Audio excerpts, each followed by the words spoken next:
Ito po yung sinasabi kong palasyo ko dito sa gitna ng gubat. Ayan, ang tawag po dyan ay log house.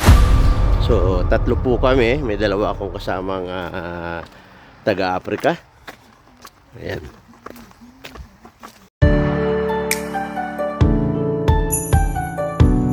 Hello! Magandang hapon po sa lahat ng nandito sa Ireland at magandang gabi po sa atin dyan sa Pilipinas. Kumusta po kayo?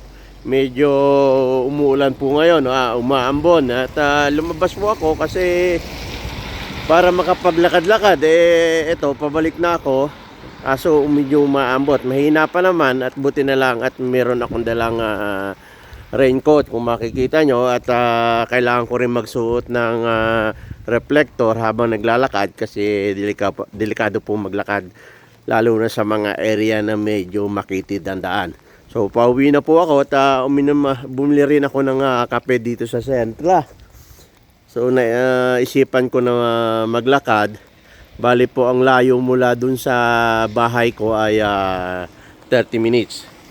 So tsatsagain ko na itong mahinang ulan kasi baka lumakas pa ay lalo akong matagalan.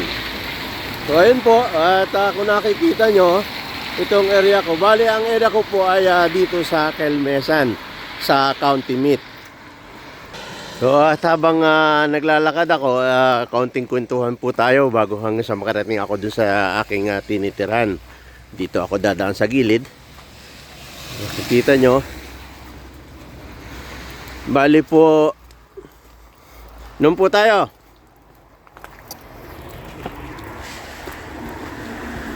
Bali itong lugar ko po, lalo na dun sa malapit na sa bahay ko ay para lang ako nasa probinsya at talaga namang kung hindi po kayo sanay dun sa tinitirhan ko ngayon ay sasabihin nyo nakakalungkot naman, pero sanay-sanay din lang po at ang importante hindi naman gaano kalakihan yung binabayad ko sa bahay. So yun, medyo lumiwanag-liwanag naman kahit pa paano. Kanina medyo madilim na. So ayan, dito ako sa gilid ng river dumadaan. Dito po sa lugar ko ay walang gaanong kabahayan.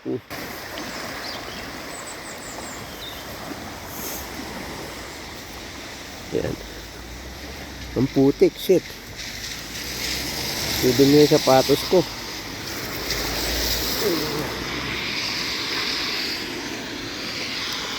Oh my God. Ang putik na.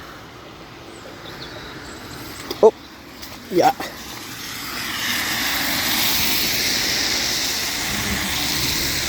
So ayan po, at samahan nyo ako hanggang sa makarating ako dun sa aking palasyo. Wow!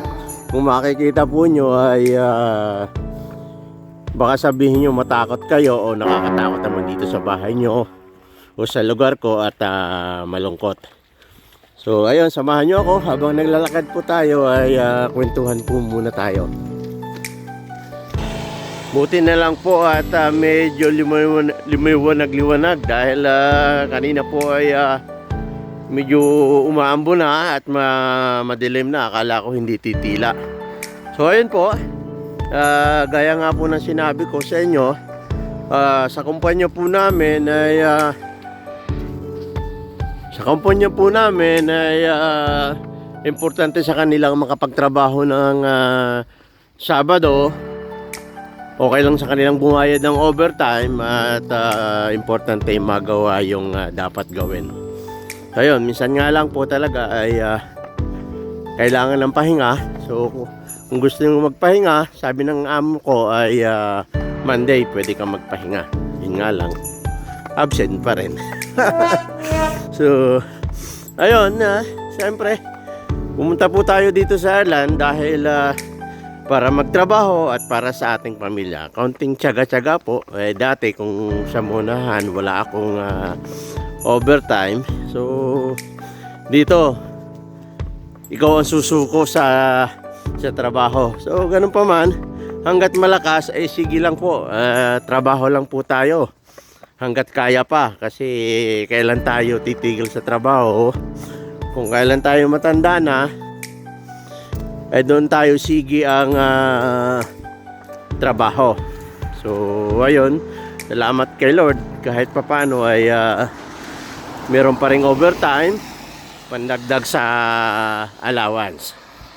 Napansin ko lang po dito sa Ireland, alam nyo po doon sa mga hindi pa nakakaalam at yung mga nasa Pilipinas, kung sa atin po ay sa kumpanya na pinagtrabahuan ko tulad sa DMCI, meron po mga trabahador na laborer na makakatulong o maglilinis sa mga sa area, sa compound. Meron nagwawalis, o halimbawa naman kung sa construction, merong mga laborer din na nagtatrabaho. Pero kabaliktaran po din dito sa Ireland, wala po akong nakikita mga laborer tulad sa kumpanya namin. Ni isang laborer wala po akong nakita. At kahit saan namang lugar ay wala pa rin ako nakikita ang mga laborer o helper na kasama na nagtatrabaho. Tulad na rin po sa mga trailer driver dito po sa Ireland, sa trailer driver wala po silang mga kasamang alalay na pahinante. Kaya kung iisipin nyo, dahil sanay naman tayo na merong na makakatulong sa trabaho, pero dito po talaga mapamaliit naman na van or delivery truck, wala talagang laborer na kasama. Kaya nakaka-believe din kasi lahat ginagampanan nila, kaya nila na wala silang katulong.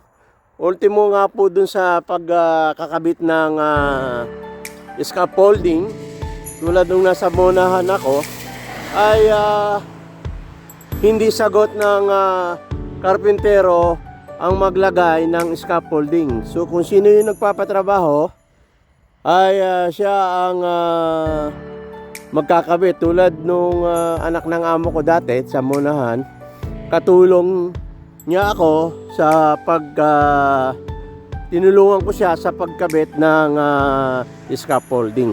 Sabi ko, ano ba yan?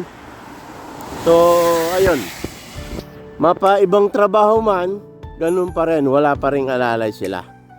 Kaya iba-iba talaga ang bawat bansa, kasi wala talagang alalay. Ayan. Kaya kung nakikita nyo yung area, halos walang kabahayan. Ayan. Ayan, nakaka 15 minutes na akong lakad. May 15 minutes pa akong natitira para makarating ako sa bahay. So ayan, halos nakatahimik, at sa umaga may mga ibon kang maririnig. Dito, ayan, merong bahay din dito sa kaliwa ko, at pailan-ilan to, at pagkatapos niyan ay wala na pong kabahayan. Ayan. Tsaga-tsaga rin lang po sa kung saan kayo nakatira, kasi nakatira man tayo sa city. Actually sa Dublin City po, mula dito sa amin ay sa bus ay 45 minutes. Pero kung may private or may service ka na pansarili, mga 30 minutes makakarating na kayo ng Dublin City. Ayan, may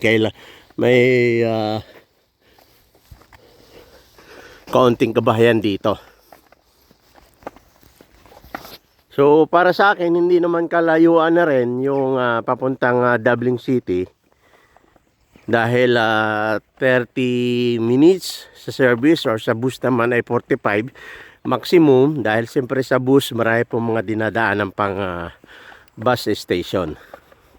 Pero okay na rin po, kahit papaano at hindi naman kalakihan. Kung itatanong nyo po kung magkano yung bahay ko ulit, nasabi ko na ito dati, ay 400 euro po yung binabayaran ko.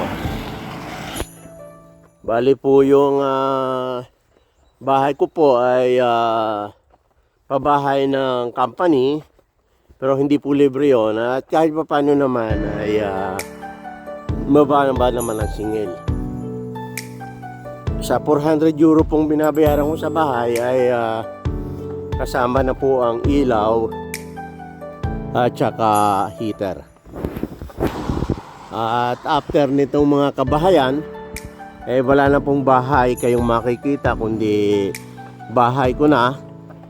At malayo pa rin yung susunod na mga bahay. Ayan. At dito sa bandang kaliwa uli, meron pong company dyan. Sa kumpanya po namin din yan. At dating quarry, imbakan. So ngayon ay nalipat na yung quarry namin sa mismong bundok. Ayan.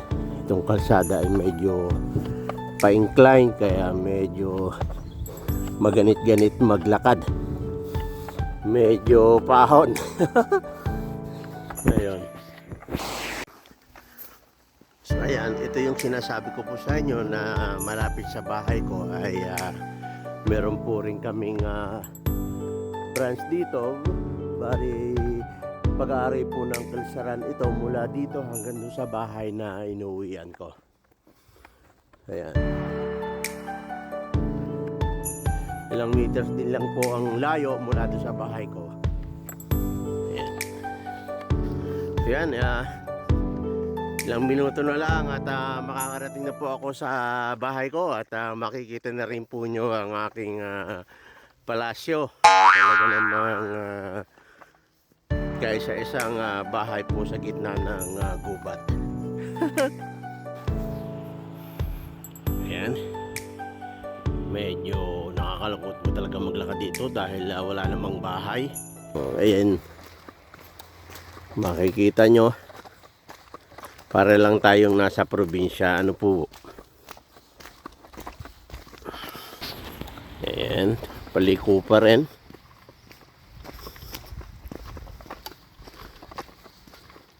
Ayan. Ito po yung sinasabi kong palasyo ko dito sa gitna ng gubat. Wow! Ayan, ang tawag po dyan ay log house. So, tatlo po kami. May dalawa akong kasamang taga-Africa. Ayan.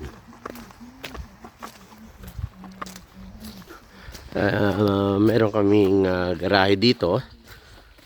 Ayan.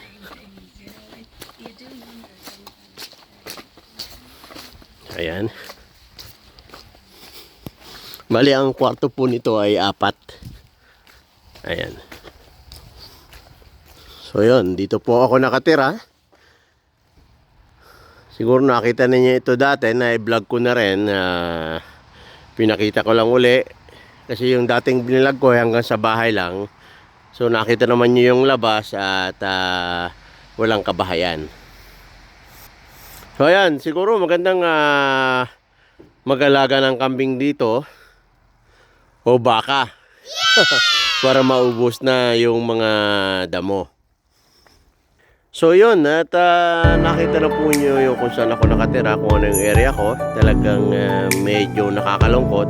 So ganun pa man, sanay-sanay lang at isipin natin para sa ating pamilya. So yun po, maraming salamat sa walang sawa niyong panonood at sana po ay hanggang sa muli ay magkita-kita pa rin tayo sa mga susunod kong video. Hanggang sa muli po, maraming salamat. Ingat po kayo.